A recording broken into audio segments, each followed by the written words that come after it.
So guys, thank you so much po sa inyong lahat na makakakita at magtatapos ng bawat part ng content ko na to.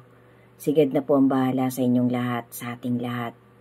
God bless us all po and always be steadfast in your faith to our Creator. Lagi po nating pagsikapan, pagsumakitan, na kumapit ng mahigpit, na patatagin pa ang faith natin sa ating Panginoon. Kasi ang faith po ay powerful. Ang Word of God po ay most powerful din.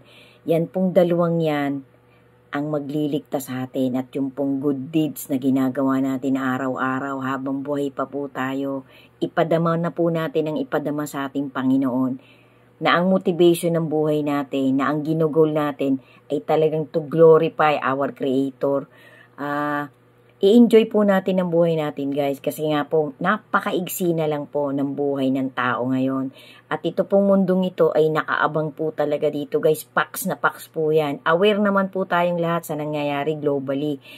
Pax na pax po na ang mundong ito talaga ay may mga nakaabang na masasamang pangitain, masasamang pangyayari. Kaya kailangan po be steadfast in your faith, be aware, be alert. Lagi tayong maging prepared in as much as possible na makakaya natin. Amen.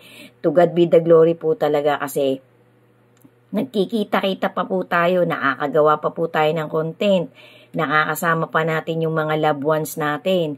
Malakas pa tayo, may mga business pa yung iba sa atin, yung iba sobrang yaman pa rin.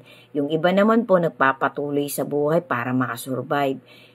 Sabi nga po ng Panginoon, kung ang Panginoon nga po natin, ang bigatinsan nga po niya nabuhay, nagkaroon ng simpleng buhay Kasi napakarami pong iniwang motivation, magagandang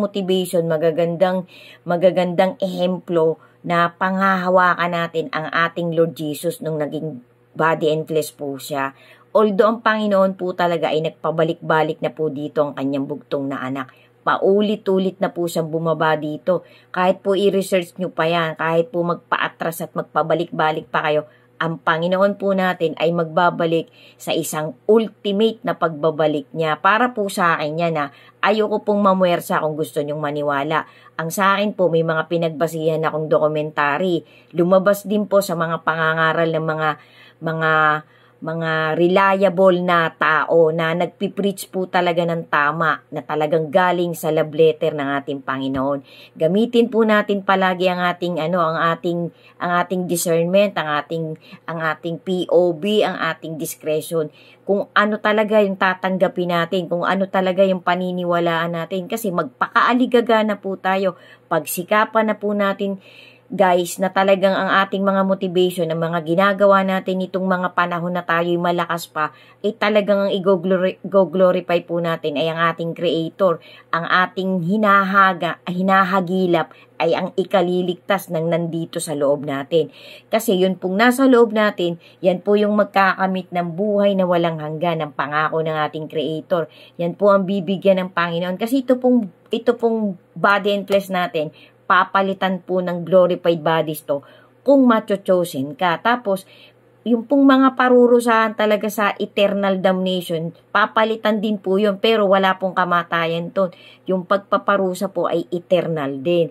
Kaya nakakatakot pong mapunta tayo dun. Lagi po nating asam-asamin na mapunta tayo dun sa pinapangakong eternal life, eternal happiness, na hindi na tayo mapapagod, may mga gagawin pa rin po daw tayo dong activities. Yun po ang talagang sinasabi ng mga legit na mga mangangaral nitong huling generation natin.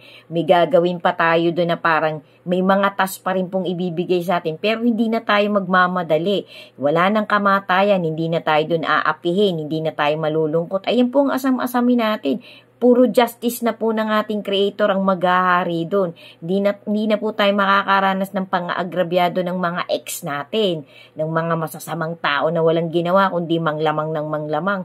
Asam-asamin po natin yung salvation na ibibigay sa pagtatapos ng tribulation na paparating. Nag-uumpisa na po yung tribulation, guys. Yan po ay pax na pax. Kahit po i-research natin yan ng sabay-sabay. Ngayon po ang mga tao ay aware na talaga. Although tayo po ay nagpapakabisi pa to eat, to have love, to be loved, to gain konting kaginhawaan, pag mapasama pa sa mga anak natin, sa mga mahal natin sa buhay. Pero wag po nating kakalimutan guys, na lahat po ng nandito sa lupa ay magiging ticket natin para tayo mapasama dun sa inihahanda ng ating Creator na eternal life, eternal salvation, eternal happiness. Kasi lahat po ng ginagawa natin dito sa mundong ito ay temporary lang. Yan pong temporary na yan ay pinapahiram lang sa atin ng ating Creator. Kaya samantalahin po natin guys, magpakamadali na po talaga tayo na gumawa ng kabutihan. Hindi lang po para sa sarili nating gain, hindi lang po para sa sarili nating benepisyo, kundi para to give happiness to others, na ang gino-glorify natin ay yung ating Creator. Wag na po nating hangadin na tayo lagi pang may pa-after, lagi tayong merong kabig, lagi tayong merong kailangan, kikita tayong ganito kalaki, bilyon. Kasi guys, lahat po yan mai-invalid. Hindi po natin yan mabibitbit. Ang mabibitbit lang po talaga natin sa pagharap natin ng last judgment, ng pinaka-final judgment ng ating Panginoon through His begotten Son, ay yung pong ginawa natin, yung kung paano tayo nabuhay hanggang sa huling segundo ng buhay na borrowed natin sa ating Creator, I mean. So ito po guys, karugtong po ito. Bali, lagyan po natin to ng 8. Number 10, life coach motivation ko, para din po itong what is written truly happen. Number 10 po ito, gawin po natin itong 10A kasi baka po kapusin ako eh. Maraming salamat po sa inyong lahat na magtatapos talaga ng content ko na to.